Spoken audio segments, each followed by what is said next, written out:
Welcome to Passive Aggressive Income. This program may contain strong language. The content may not be suitable for audiences under the age of 17. We understand many of our listeners may not agree with all of our personal viewpoints. We in no way, shape, or form mean to be offensive to anyone.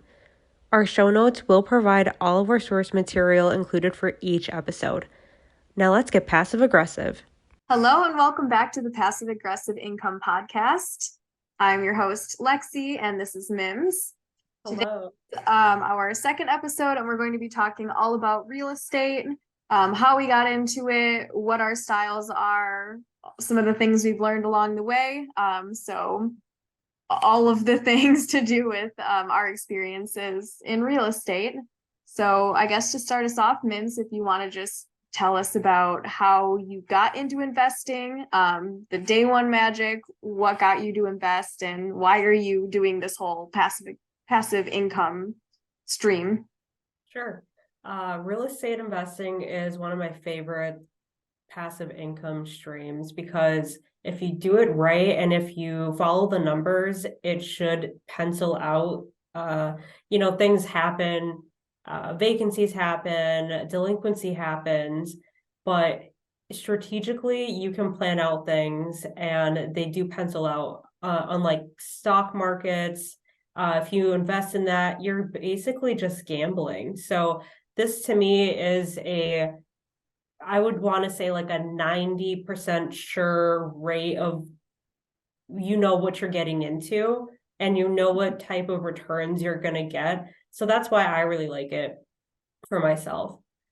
So I just felt like life was taking over at this point and I was along for the ride. If I'm being completely honest, I had just met my husband, then boyfriend, and I was living with him, our dog, and 3 guy roommates.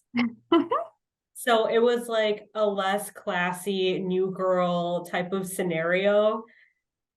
We decided that we wanted our own space, obviously, and we wanted to buy a house. We didn't want to keep renting. We knew that for a fact. Mm-hmm. His parents have rentals, and that sparked the idea of buying a duplex instead of a single family home. He was a little scared. So I took the reins and found us a rock star of a realtor. Shout out to Mariah Conrad from Acra Realty. I'll have her socials in the show notes for people that are interested in purchasing in the Fox Valley area. She's amazing. So at that point, the hunt was on. I fell in love with an upper and a lower duplex in Doty Island. That's basically the island off of Nina. Mm-hmm. If That's a anybody's really familiar. nice area. Oh, Yeah. for sure. I loved it. I loved it so much. And you know what's cool about that area is it's obviously surrounded by water and there's seagulls all around. There's those lake flies all around. And it Yeah. gives you like a beachy vibe there without like obviously the beach. So, like I said, Walkable too, with like nice parks and like older homes, but really nice. Yeah, for quiet. sure. And where we got our first duplex is a really ideal area. It's right, I literally walked from the duplex to the YMCA, which is a really big selling point for a lot of families. Mm-hmm. The Loop the Lake is right there as well. You can walk there. And if anybody's familiar with or not familiar with Loop the Lake, it's basically a big stretch of a walking trail that they made just a really nice trail. A lot of it is not gravel, so you can bring like your bikes on there or your strollers or whatever the case may be. Mm-hmm. It's really a nice area. So I fell in love with this duplex because of the area and because of the duplex itself. And when I told him that when we put in the offer and the offer was accepted, his face was like terrified. And I was like, yes, finally. Like, because we looked at a few and a lot of them were like, I don't know. But this one I was like, I have my heart set on this one. Felt right.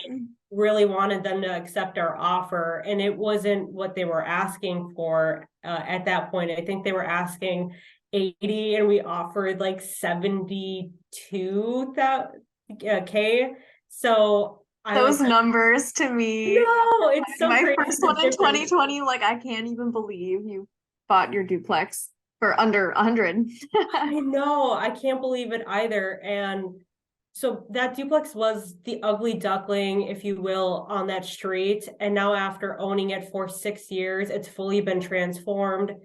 Uh, and I think it's important to say that we both had jobs that only paid us $13 an hour when we were able to purchase our investment property. It was a different time though. The rates were different. They were ungodly. They were Mhm. 3% at that point. We Yeah. only got it for 70K. And, it was just a perfect time, a perfect storm for us to, Yeah. try it out at that point. Right. Yeah. I mean, that was the right timing for you and it ended up working out. And yeah, things are different now, but that was perfect for starting out and sort of like dipping your toes into real estate too. For sure. And it wasn't beat to shit at all. It was old. I think it's 100 years old. Uh, Hey, nice. yes, but Also in a 100-year-old house currently.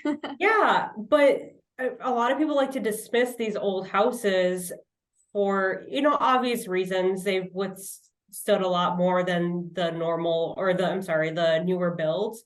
Mhm. But if it has a good structure, if it doesn't have foundation issues, if it doesn't have an entire roof that you need to replace like right off the bat, Mhm. then I would say go for it, because just because it's old doesn't mean that it can't be, judged up or anything like that. Yeah. Yeah, and that's something we'll talk about a little bit later in this episode too, is like what do we prefer in buying styles, like as is or a fixer upper, and also some things that you mentioned with like the cracking foundation or if it needs a roof. Those are things we can talk about in a future episode, For um, sure. on like things to look for if you're planning Yes. on buying an older house, like what do you want to avoid and what is an acceptable amount of like damage or fixing that needs to be done. Yes. Such valid points. Hmm. With all that being said, when I met my husband, then boyfriend, I just knew that this was going to be the life that I wished for all of my life.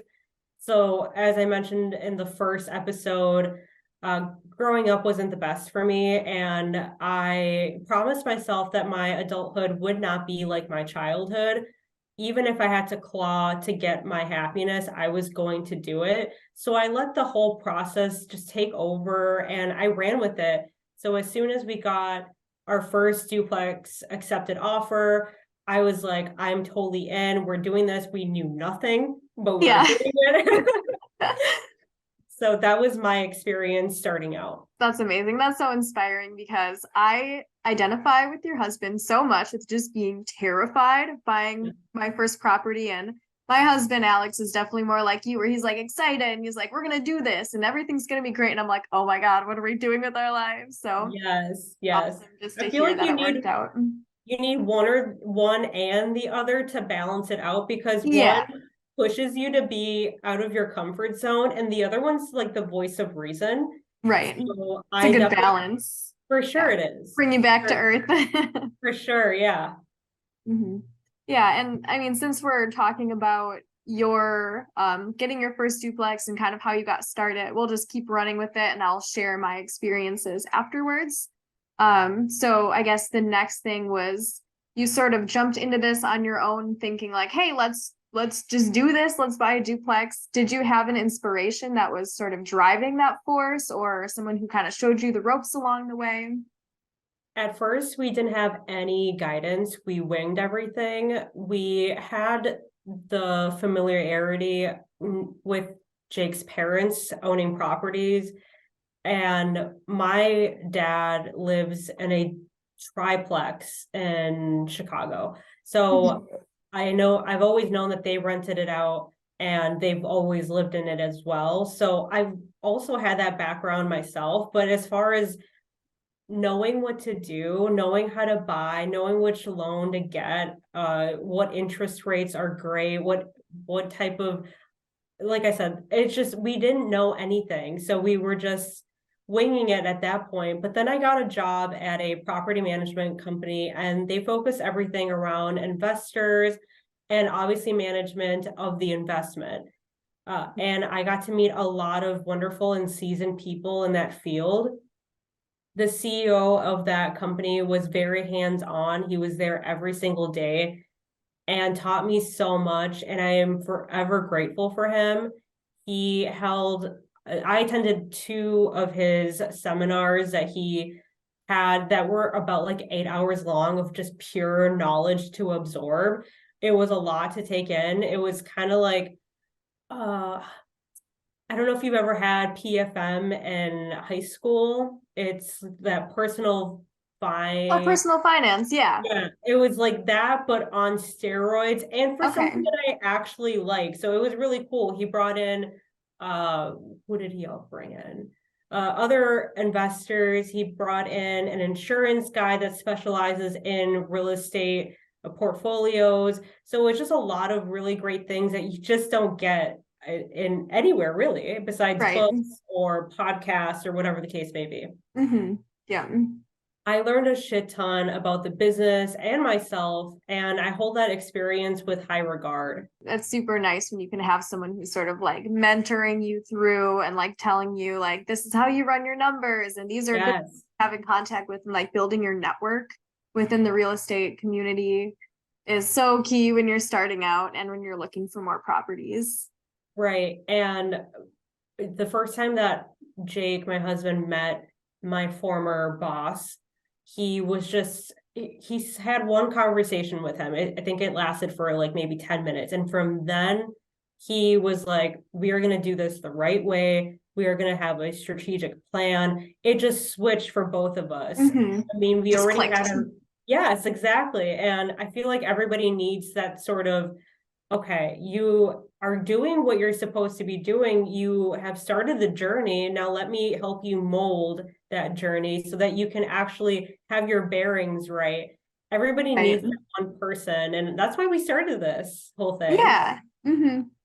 Yeah, I mean, that's yeah, honestly, well, I'll talk more as we get into like my situation and my story, but you and Jake were a huge driving force behind us getting properties and like wanting to take the journey and feeling confident and comfortable and having someone to confide in and ask questions and like be like, hey, is this a good deal? Like, what do you think about this is really helpful. So appreciate you guys. Of course, we've been there with us having to ask questions and us having to be like, hey, is this also a good deal? So we know how it feels like, and I'm just so happy that we were able to be that source in your journey as well. Yeah, for sure. So, how many properties do you have now?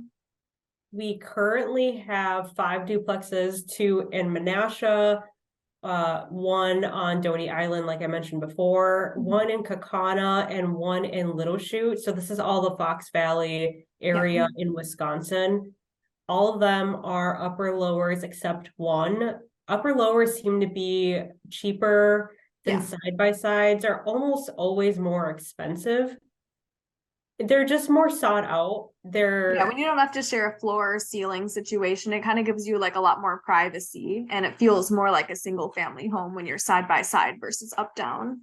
It really does.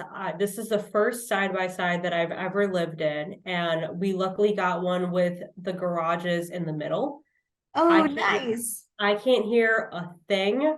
That's I amazing. I know, and they have kids on the other side, they have dogs on the other side, and I really only see them we have a shared backyard, but the whole noise factor is key. So if anybody is out there looking to house hack, but they don't want that noise because they have a family or they work third shift or whatever the case may be, side by side duplexes with the garages in the middle really muffle that noise. So that's your go-to, in my opinion.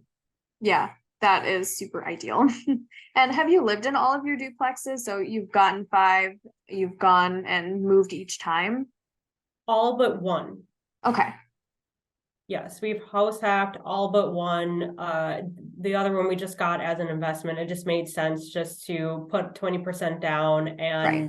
and just not live in it. So as long as it pencils out, go for it. Yeah. And I guess that's a good segue into like, what is your style of investing?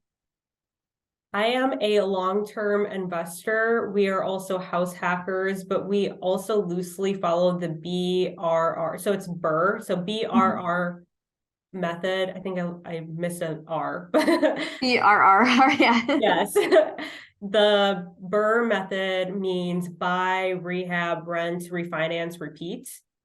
So basically, house hacking means you move into a property. We typically move into the smaller units just because we want to earn the most out of that property. We stay in the unit that needs updating, and once we hit that year mark, which you have to hit that year mark when you have it as your primary residence.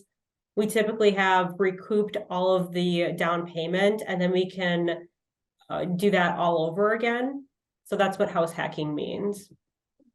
And we do that about like I mentioned before, 4 out of the 5 times we purchase investment properties.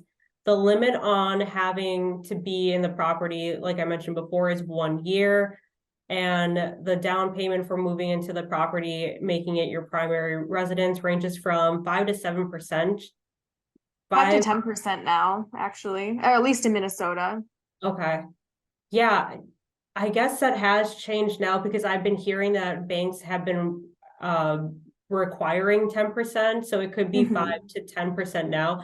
Back when we were really into investing and everything was penciling out, not that we're not into investing now, but when everything was penciling out before, it was 5 to 7%, which is crazy. Yeah, that's amazing. And of course, there are different types of investors like house flippers, silent investors, syndicated investors, which we can go on a deeper dive later on. Along with the style of investing, so you mentioned like moving into a unit that needs, a little bit more work, or moving into the smaller unit. Do you tend to take a more like hands-on approach or hands-off approach to like being a landlord and buying properties?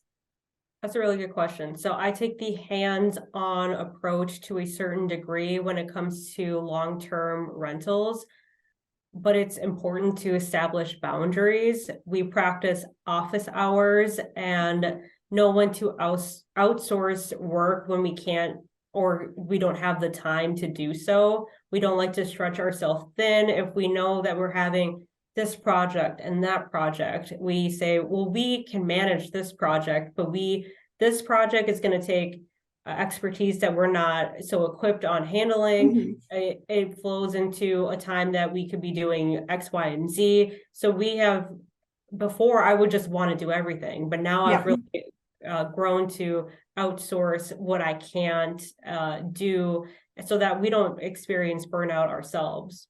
Yeah, it is so important. One thing that my husband and I have discovered while doing home renovations is like not to start too many projects at the same time. So, especially if you're living in it and you're living in like the construction zone. Yes. Kitchen is like torn apart and your bathroom's torn apart and everything's half finished. It just gets to be so much, and being able to outsource some of that work sometimes really takes a lot of pressure off and can help you get things done in a timely manner. Yes, that's exactly right.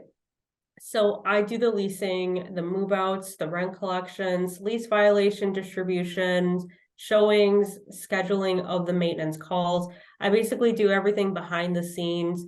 And my partner, my husband, he is more hands-on as far as maintenance calls. If it's within what he can do, he'll go out to the property when he is available and he'll go and get it done, which is a really good team effort. In my opinion, I do the things that he doesn't really feel comfortable with. And I obviously am not good at a lot of the maintenance stuff. I didn't go to school for that. He is an electrician, so that really comes in handy. That's so nice. Yeah. And he grew up on a farm. So farm guys, if you guys don't know, are really equipped on fixing things. So so just get you one of those, Yeah, get you one of those. I think when it comes to establishing a professional and long-term relationship, when it comes to landlords and renters, it truly comes down to small things. For example, on move-in days, I always have a welcome basket waiting for them in their new home, just to make them feel like, oh, this is a great step. I'm gonna fill this new home with joy. I fill it with like cleaning supplies, just be like, hey, do some So cleaning. But gonna yeah, it's a little bit tricksy, but I also feel if they have like a pet, I'll put in like a dog toy. I'll put in like a scented candle or whatever, just to make it nice and cute and friendly. Yeah, that's so nice. And that says, like, as someone who's like moving into a place for the first time, it says like my landlord actually cares about me. And I mean, landlords get such a bad reputation, and I'm not saying that Yes, landlords don't deserve that reputation, because they for definitely sure. do. But being able to say like, hey, I'm different, I care, I see Yes. something, and like I'm here for you Mhm. is so nice and different than I think a lot of people's situations. I've been on both spectrums of when I worked for the property management company of seeing the strictness and the rigidness of having to obviously manage a business. And for my personal managing of my investment properties, of being personable, being empathetic, being there face to face with these people that for they rent for a long time if you do it right. And if it's a space that you can obviously grow into a family, if that's what they choose to do. Um, but you spend a lot of time with them. So it's important to draw the line with professionalism, but also know that you can have a friendly relationship as well. It doesn't have to be like you rent is due on the first. I have no exceptions. I don't call me for anything but Right. maintenance. You know what I mean? Like Hmm. I'm Yeah, there's also a good balance there of like being human and also being a landlord. yes, exactly.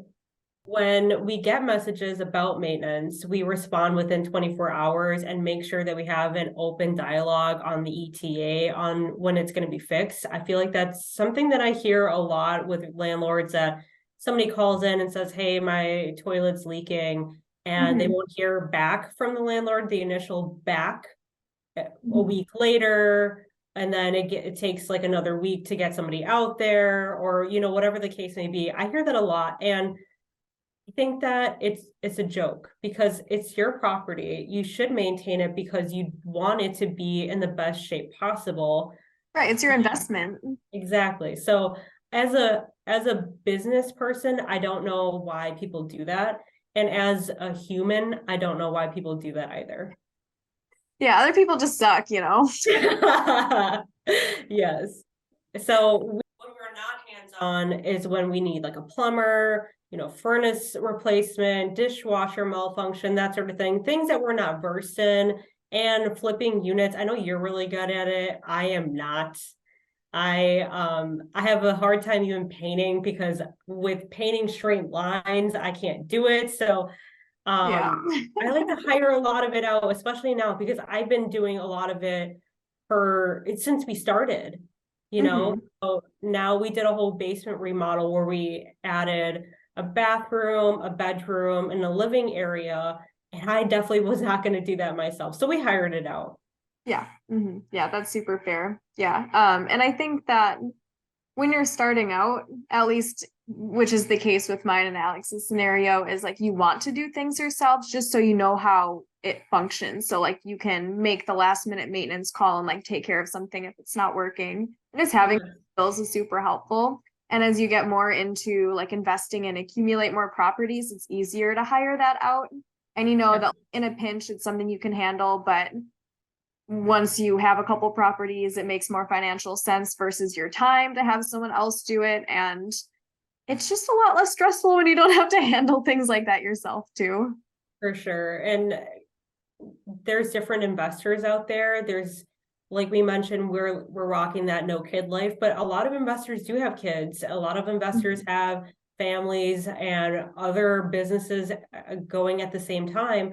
So it's not a bad thing to outsource. In fact, I would encourage it if it brings you a good work-life balance, this is also something that you should practice. Yeah, work-life balance is so huge. And I think that's why with like having this whole like passive income thing is it's like an effort to be able to live a life where we have that balance and we're still making money and making it all work and being happy while doing it, which is Right. huge. Yes. So I personally love to buy a great fixer upper when I see all the love and work we have put into a property and see the before and afters. I get a sense of pride. I don't know about you. It's like, Yeah, we did it, absolutely. honey. We did that, you know? However, I have purchased a beautiful side-by-side duplex where on one side it was a masterpiece. So our listeners who are watching on YouTube are going to be able to see what one side of a beautifully done duplex looks like, and just the relief of not having to put a lot of work into it, but obviously we paid for it, you know, Yeah, and that's work. yes. So we can appreciate that as well. I say if you have the time and energy for fixer uppers, go that route. If you are capable of doing so, the feeling of satisfaction and the sweat equity you put into it is hard to beat. See some more fixer-uppers in your future then, it sounds like. I am not opposed to fixer uppers. I would definitely do it, but I am just looking at a good deal, something that is gonna pencil out and I'm gonna make some money off of. So my future plans, since we're on that topic, I'm looking for my next house hack to move into and fix up. But with house prices still being so high and interest rates being, at 6 to 7%, it doesn't make any sense right now because we're either having to pay in or we're only making $100 to $50 at the end of each month. And that's what people don't understand.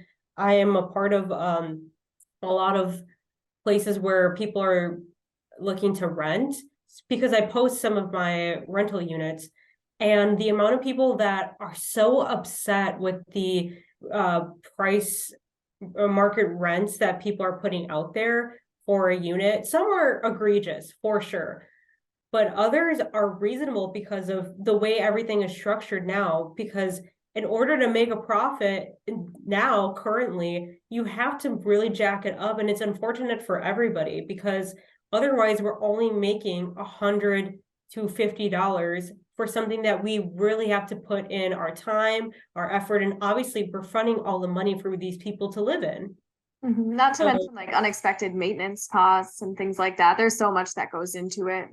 right. And a lot of people don't see it that way. They just see, oh, that's a greedy landlord that wants to make all this money off of us. And it's really hard nowadays to make a lot of money off of people because of competition, because of things that can go wrong with a unit. It just so many things go into it that people don't really know until you actually do it. So for right now, we are waiting for something to drop and we will be ready to snatch up some properties at that point, which to be honest has been hard for me, and I'll tell you why. It's hard to sit still when others are still buying. People are still buying at the interest rates and at the prices that people are asking for these investment properties, which good for them if that works for them, but for me, it does not. And we have life plans, and not being able to buy is really frustrating, especially when we've been approved for almost a year now to be able to buy another property. And it's just so frustrating to basically sit on your hands and not be able to do it. Yeah, but if it doesn't make sense, it doesn't make sense. And it's just kind of unfortunate timing. And we got to be thankful. Like, hey, we got a couple under our belt already. Yeah. So my patience is something that I've been having to work on as a result, which is okay. Yeah. But I didn't realize it was something that I was struggling with until this happened. But I feel like with becoming an entrepreneur and an investor and all that, you learn a lot about yourself and what you're capable of. Absolutely.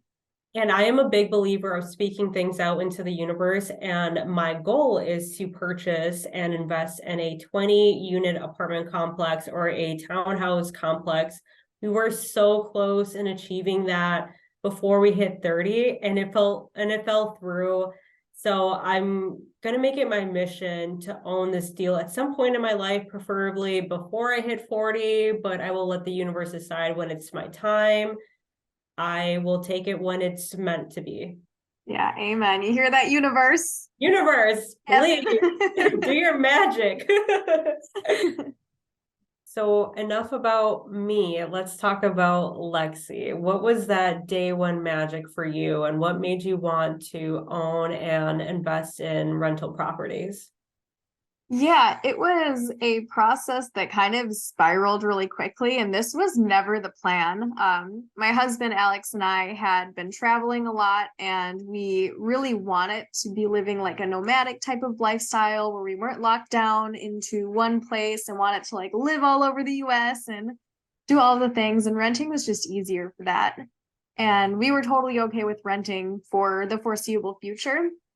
But then our good friends, Joe and Lish, who was actually the mutual friend who introduced Mims and I, they had bought a duplex and introduced, us with you and your husband. And things just kind of started clicking. And we're like, we're just putting all this money into rent and it's just disappearing into the void.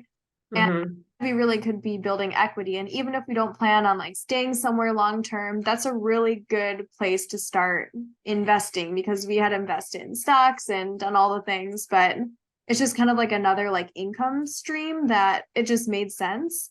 Mm-hmm. And I never wanted to be a landlord. I didn't want to do all of the things. I was like, let's just get like a cute little single family house where we can like live out our days for however long we're going to be in cities. And so we started searching for single family homes, and that's where we got started. And we fell in love with a couple, even put in some offers that so this was for time frame reference, like end of summer, early fall of 2020. And well, actually, I think we had started searching like all throughout the summer. But it wasn't until like that end of summer time frame that we actually started putting in offers. And it was super competitive. Prices were like skyrocketing, and we're like, we need to find something quick because we're just getting outbid every single time. And so along the way, I think we made a visit back to the Fox Cities and talked with you and Jake more and talked with our friends Joe and Lish more. And slowly the wheels started turning where in my husband's mind, he's like, we could get a multifamily house. And I'm like, yeah, but I don't really want one. And I was like, okay, here's the deal. I like nice things. I like living in like a brand new place. The apartment that we were living in was amazing. We were the first ones to live there. It was super modern. It was beautiful. And I wanted that out of a home or a duplex. And so I told Alex, these are the stipulations. We can get a duplex, if all the numbers and everything make sense, if it's nice and preferably something that's modern and we'll stay there for a couple of years and then maybe we'll buy a single family home in the future. We'll see what happens, but let's like get a nice place and then either post up in a single family or get a new duplex or whatever, something down the road after a couple of years. And so my husband was searching and this old piece of crap old duplex comes on the market and he's like, that's the one. And I'm like, no, it's not. Yeah. And I was You're like, not super I- on board. yeah, you're like, you're going against all of the things I said I don't want. Yeah, like And this is not part of my rule book. But I was like, okay, you know what? It's fine. Like, we'll check it out. It was like, it was fine. It was old, but it was okay. And okay. I ended up putting an offer on it. And lo and behold, we didn't get it, but we found out that the person who actually got the duplex was only like $2,000 ahead of us. So we were really, really close to getting this duplex. Okay. It was crazy. And so after that, I'm like, you know what? I kind of see the value. Like, let's keep searching for like a duplex. And we ended up finding one in St. Paul, which was we were looking all over the Twin Cities, but we ended up finding one that was completely redone. Like it was a flip. It was super modern. It was an up down duplex with a 2-car garage that was detached and a pretty big yard. And I was like, that's the one. Like, let's get this. Like, I'm on board. I'm excited. And it ended up having this like really big retaining wall in the back that was just crumbling. And was like, yeah, I don't think we can do that. And so we kind of just like told the seller, this is kind of a deal breaker for us. It actually ended up being taken off the market for a while. And Okay. it popped back up a couple months later. And because we had expressed interest with it before, our realtor ended up telling us that the seller was like reaching out to people who were previously looked at it and were interested. They fixed the retaining wall. And if we wanted to put an offer on it, then like we get first dibs. So we did, and we got it.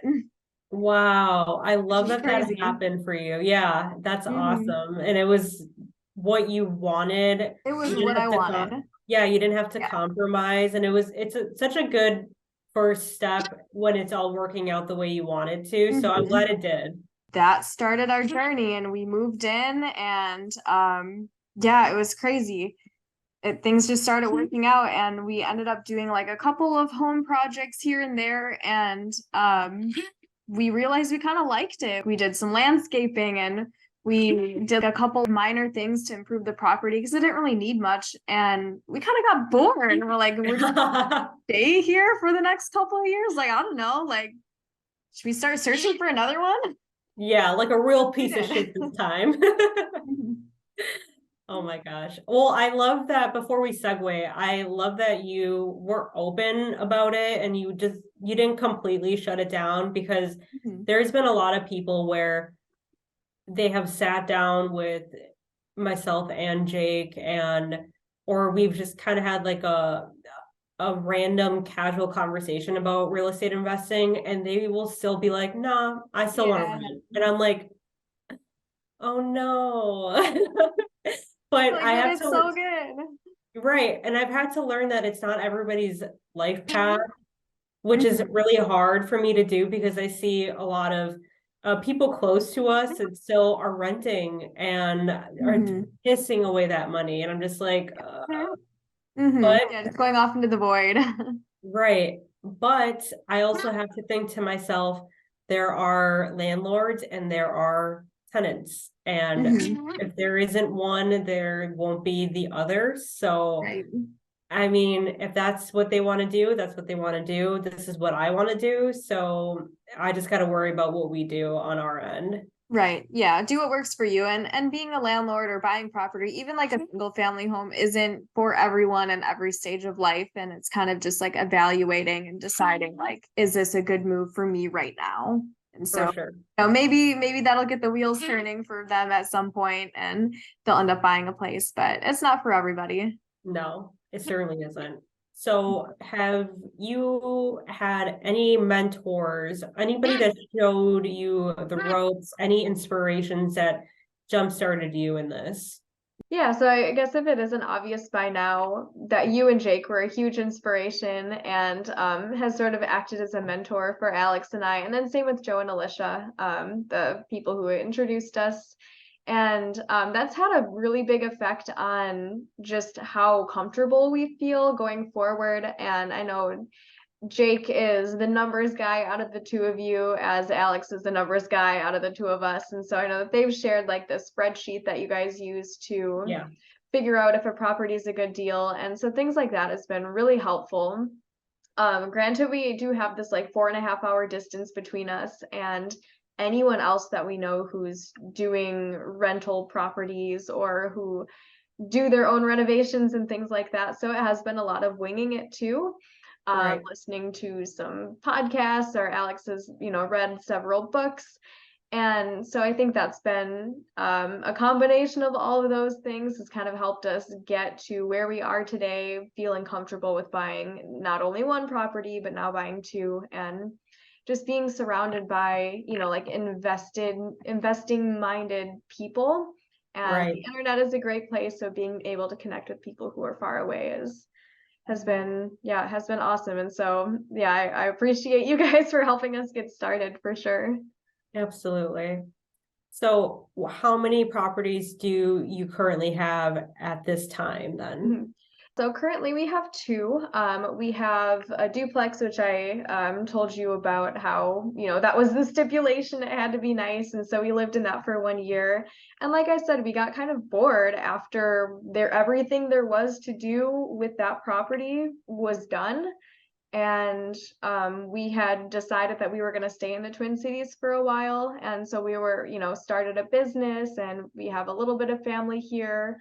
Other family and friends are driving distance back to the Fox Cities. And so we really liked it here. And we're like, you know what, let's go in because this is working out for us. And so we started searching for another one. Pretty much exactly a year later, doing the whole like house hacking method that you described earlier in this episode. It's a funny story because that first duplex that we offered on, that 100-year-old piece of shit, Yeah. that's this house. That's this No house that I'm living in. way. Yeah. Oh my Yeah. gosh. So 1 year later, the guy who bought it decided that he didn't want it anymore. I don't really know what the circumstances were.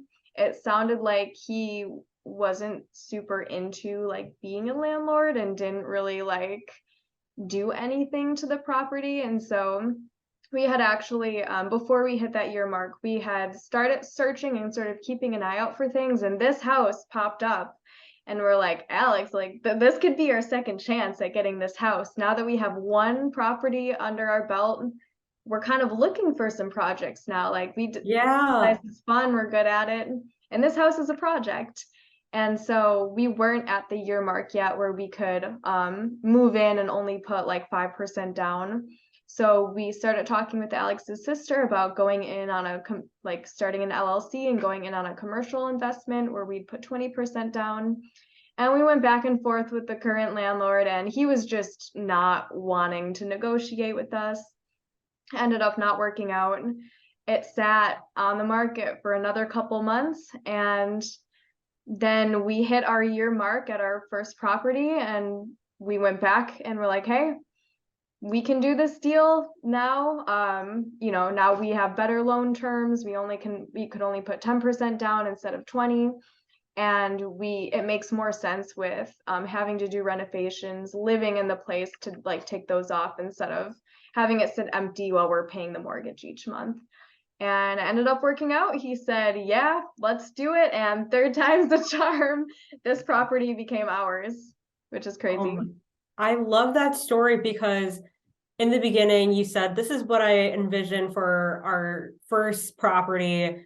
I don't even like the idea of being a landlord, but I'm going to try it out as long as we stick to this type of property. And then you tried it out, and then you discovered on your own that you're like, I can do more. I'm capable of doing a lot more than what we're doing now. And then the universe gave you the original one that Alex wanted. And I just love that. I freaking love it. Good I for you know, it's a guys. wild story. Yeah, I Yeah. hear that, universe. So things are happening. Things are in play. You'll get your big complex too. Yeah. Yeah. I'm a firm believer of if you actually, the thing about it is speaking it out into the world is huge in my mind, but you also have to work towards it as well. You can't just be like, I want a Mercedes and then wait Right. for a Mercedes to be It just gifted to falls in your you. lap. Yeah, no, it doesn't work that way. So it has to be a balance of actively pursuing what you want and letting the universe give it to you. Yeah, exactly. And nothing that we've done thus far has come easy. It's For sure. always come with its challenges. We're always putting tons of work and effort, but it's really rewarding. Yeah, it really is. And when you do it when you're younger, you're basically building the foundation of your future. So every sweat that you put into all these properties, all the money that you're investing into it, all the hard work that you put into it, you're just building your future. And I can't express the feeling of gratification that you get from it. Right. Yeah, it's all about the long term, and the fact that we are young now, we are strong and able-bodied, and Yeah, we can do renovations ourselves, and we're not tied down to like, having a family where it makes it harder to move things around. Not impossible, but it makes it harder to move year after for year. sure. And so like now is the time to get to work and do Mhm. that and set ourselves up for success down the road. Not to say that people that are not, in their 20s or their 30s or in their even their 40s aren't able to be hands-on investors. I know a ton of older people that, get their hands dirty and they fix things themselves, and they're more than capable of doing that. It just, you gotta want it, so Yeah. that's the difference. Right. So we kind of touched a little bit on it, but if you can go on a deeper dive of what kind of investor you are, that'd be great.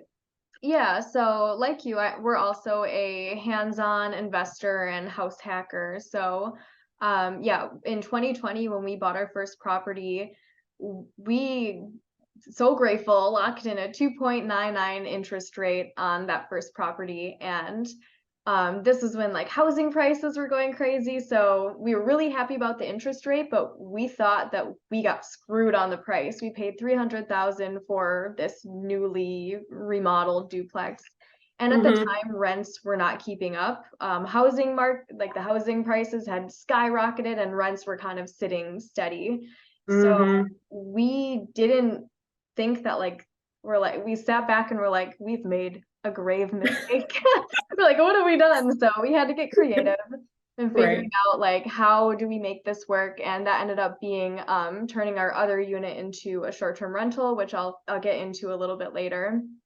And then so yeah, the 12 months or 13 months later, when we were searching for our next property, and like I said, we're looking for a project. We want it to get our hands dirty. We want it to like put all the love and care and everything into the house, and following the BRRRR method, where we would, fix it up, refinance it, and then take that cash out and either use it for funding more renovations at that house or for a down payment at another property. And our plan was like each year, let's keep going, let's get another one.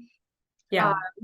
We locked the price of this place in our second duplex at 3%. So we're like, all is great in the world. And we start doing renovations and we're, just fixing it up and making it nice. And our plan was like within the year, we would refinance, and interest rates just skyrocketed. So now we're looking at, like 6.5, even 7%, which doesn't make sense for us to refinance. So that has kind of changed our plans a little bit, where if we were able to refinance, that could have sped up our process of getting another property or funding the renovations. But it's okay, because this house actually ended up needing a lot more work than we were originally anticipating. Like we were looking for a project, but this house is a project. Yeah, it's like, I'll give you a project if you really Yeah. want it. Yeah, and looked us in the eyes and you're like, oh, a project, you say? Yes. Yeah. So it's fine. We've learned so much doing renovations ourselves. Just like we've done 3 bathrooms now, or we're like mostly done with our 3rd bathroom. We've done our kitchen. Alex has learned plumbing, a light amount of electrical. We mudded and sanded like every square inch of wall in this house, painting everything. So it's been awesome to learn all of those skills, and looking around is so gratifying because we've done it ourselves.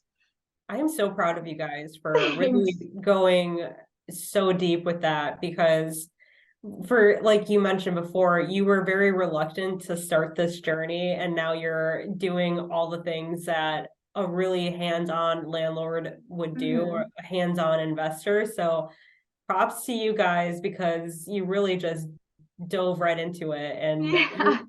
the place looks beautiful. You Thank showed me you. pictures and I'm like, wow, that's professionally done for sure. And you Yeah. guys don't know anything. Right, yeah. I mean, YouTube University is like what I like to say for Yeah. how we've like learned how to do things. And I won't take all the credit. Honestly, Alex does like most of the work, but I help out when I can. And what you were talking about with being like a hands-on investor and how like the different roles that you play.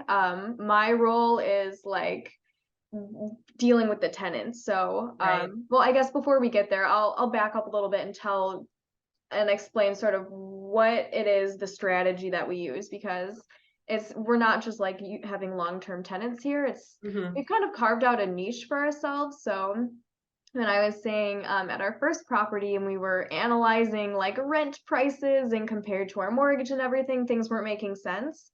So we decided to furnish our first, the other unit at our first place and post it on Airbnb. And we would have like minimum of 1 night stays, maximum of, I think it was only 8 nights. And we were prepared to do that. And we made so much money doing that, which was great. Yeah. But it was so time consuming, so stressful. And like running a short-term rental, I don't want to deter anyone who's listening who like, is into that, but Mhm. it's like know what you're signing up for, because where you're not so much a landlord, you're a host. So you're checking in with the tenants, you're making sure that they have everything that they need. They're here to party. They're here for like a weekend where they're having fun, and then they Mhm. move on, and then you have to deal with the turnover. Sure. And so, what a cleaner costs on average is like here right now for the size property that we had is like $150. If someone's only coming for a day for like one Mhm. night or a weekend, they don't want to pay $150, which is essentially like more than the cost of the room for a night. Right. Right. So we had to clean it ourselves because we couldn't charge that much. And so it Mhm. was like every single weekend we had to be home to clean and do laundry and do all of the turnover. And this whole process of buying real estate and wanting to have some extra income coming in was for us to travel and to go like live our lives more comfortably. But Right. instead, it was like just our schedule was like non-existent. We couldn't leave, we couldn't do anything. So after about 8 months of that, we have this furnished rental. We're like, what do we do? Mhm. So COVID happened, and a lot of traveling nurses were coming to the Twin Cities to work from all over, and their contracts were on average 3 months, sometimes a little shorter, sometimes they would stay longer than that. For St. Paul, you need a short-term rental license. So any stays under 28 nights, you need to have a special license for, which you just pay for. You don't have to like really do anything for it. Like certified or anything like Yeah. that. Okay. So we decided we would have our minimum nights, 28 days, and we wouldn't have to keep paying for the short-term rental license. Okay. And we figured out prices and how to like do all of the things for having slightly longer term tenants. We've coined the term like midterm tenants, midterm rentals. Yeah, that And makes sense. it worked out really well. We had like a couple of like rocky starts with, it's just kind of figuring it out when you're not doing like a standard. I mean, even when you do a standard like long-term tenant, there's things that you learn and you For make sure. mistakes and you don't necessarily price yourself correctly. So there Yes. was a bit of a transition, but since then it worked out so well where we had people pretty much back to back staying, and we wouldn't have to do the turnover every weekend. We could actually charge a more reasonable cleaning fee where we could have the cleaner come and like take care of all the things, where it's pretty easy turnover for us, Mhm. and only being available like every couple months to do that is way more reasonable than like every other day. So when we bought our second duplex, this was all working out so well that we decided that we would furnish the other unit of that property too, and Mhm. doing the same things with midterm rentals. And that worked out so well that when we bought this property, we did have long-term tenants, but they decided once their lease was done that they wanted a bigger place to stay. Right. And we had been remodeling the floor that, or the unit that we were in, which was a main floor, 1 bed, 1 bath, and then a basement, 2 bed, 1 bath. Mhm. And when all of this was going so well, we're like, let's turn our basement into another furnished rental. So it's kind of like a little bit of a loophole as far as like this being a triplex, because it's not like coded that way, but because we Mhm. live here, it's okay. So Mhm. we ended up remodeling our basement, putting in a kitchenette, and having like that basement suite be its own rental. Mhm. And then when our long-term tenants left, we moved up here to the unit that they were living in. We furnished the one that we were in, so now we have 4 units that operate as midterm rentals. Mhm. And now that COVID's been, kind of dialing back and traveling nurses are dialing back, we're seeing more of a variety of tenants, which is great because Alex and I will look at each other and say, like, our whole strategy and plan could just crumble if traveling nurses disappeared. Right. Which is, a bit concerning, but it's worked out so far. But now we also see like interns, people in a transition in their lives if they're moving houses, or like we have a couple staying here who just moved from another country and Mhm. are sort of, looking for a more permanent place to stay. And this is like a good transition for them since they don't have furniture here. We had a state legislator stay with us because we're pretty close to the Capitol. And so during the Wow. whole like legislative session, she was here driving 5 minutes to the Capitol. Yeah. And yeah, so it's like all over the place. People who are businesses who travel for work and need to house their employees. So yeah, it's worked out really well. We'll see what happens when we're ready to move on to our next property. But for now, that's our strategy to sort of like loop back to where we were before, talking about, establishing like your boundaries with your tenants. That is something that has been very much difficult to like find that balance in the beginning for me, because I'm a yes person. I'm a people pleaser. I Yeah. want to like respond to people immediately, Yeah. and that, makes me a great landlord, but it's also can be really stressful. And Mm-hmm. so it's sort of like finding the balance of like, okay, is this an emergency? If it is, then yes, we can respond right away. But if it's not, and I'm like at dinner with my husband, maybe I can wait until I get home to answer like the maintenance Right. request or whatever it is. Right.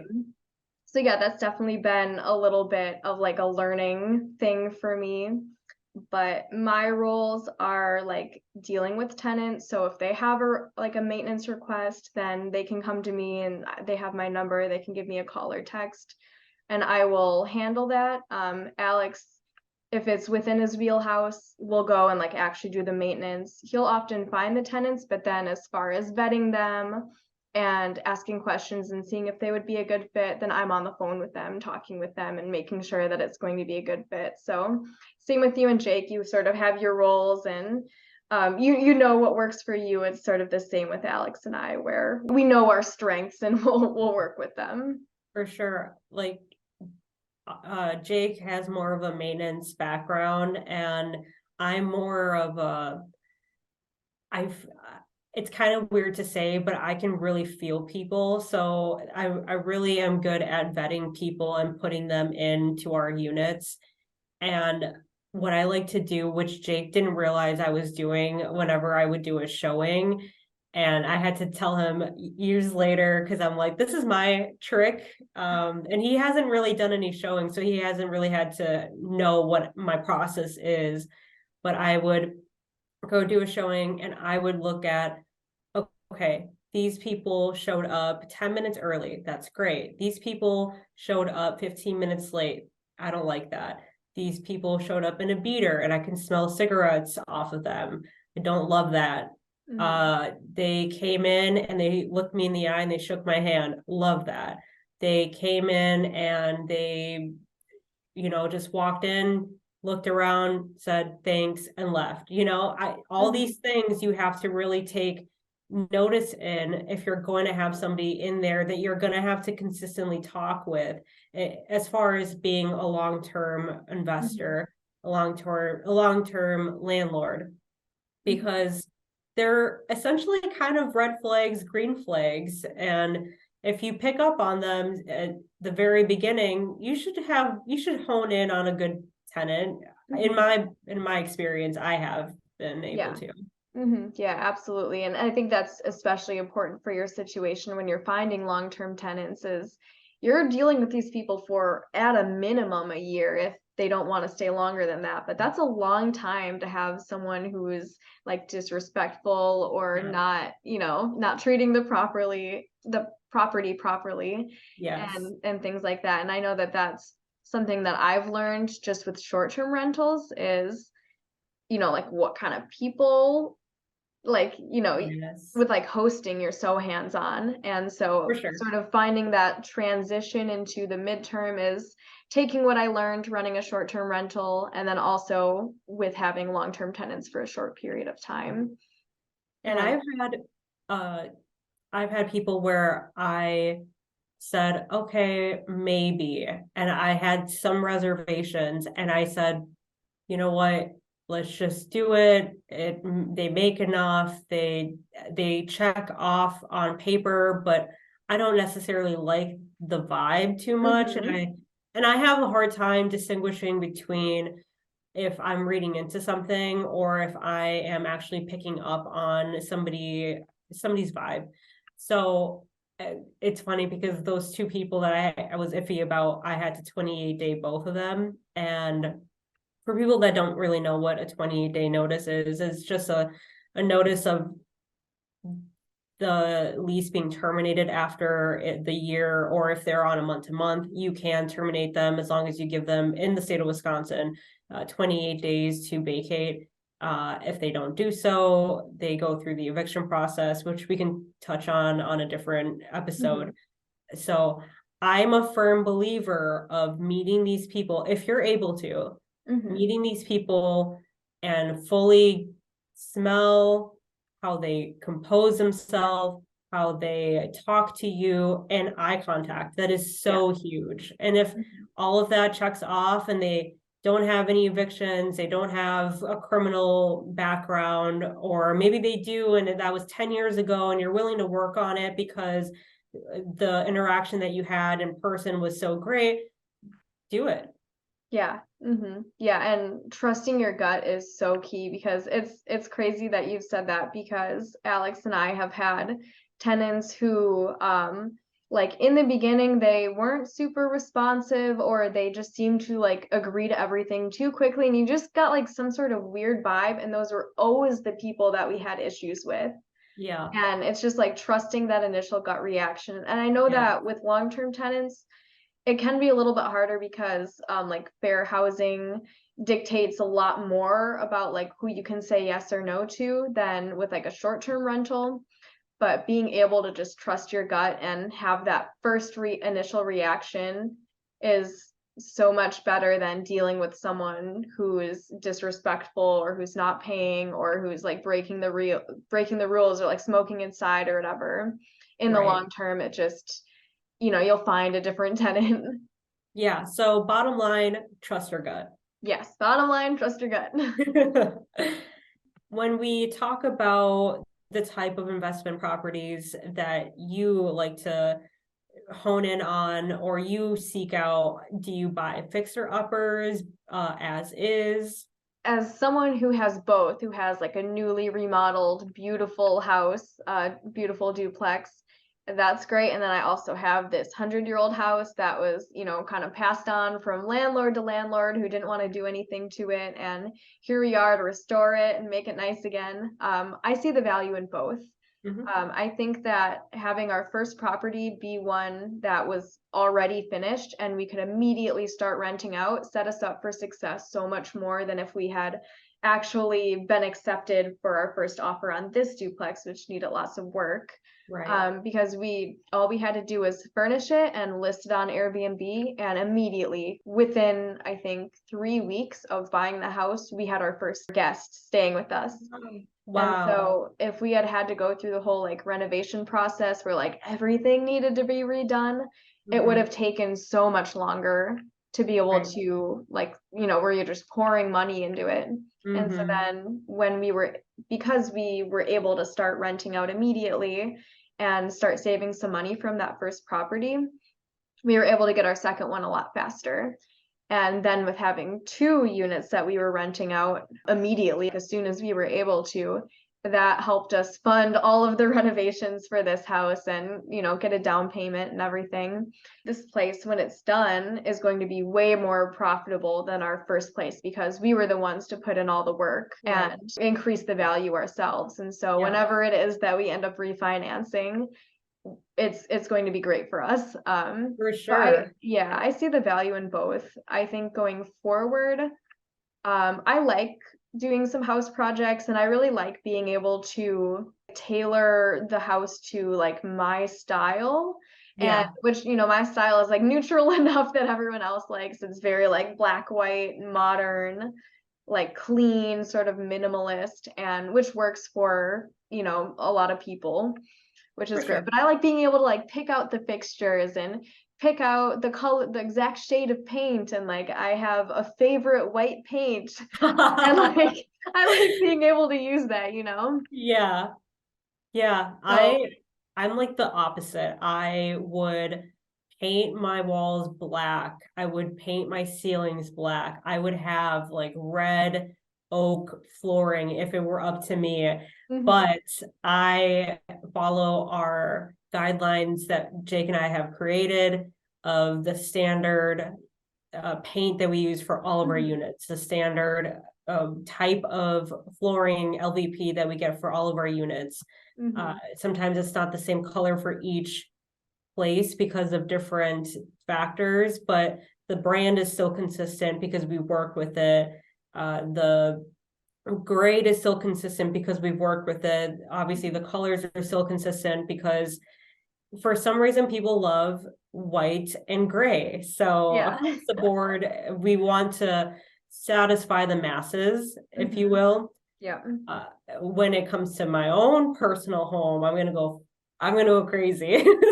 Yeah, for sure. I'll And get real weird with it. yeah, well, a couple things. Number one, yes, for sure. I think I would make some changes if it was a place that I was staying in long term. Like I would love a black like accent wall, or some like darker features here and there, because I really like the like dark and moody feel, but Yes.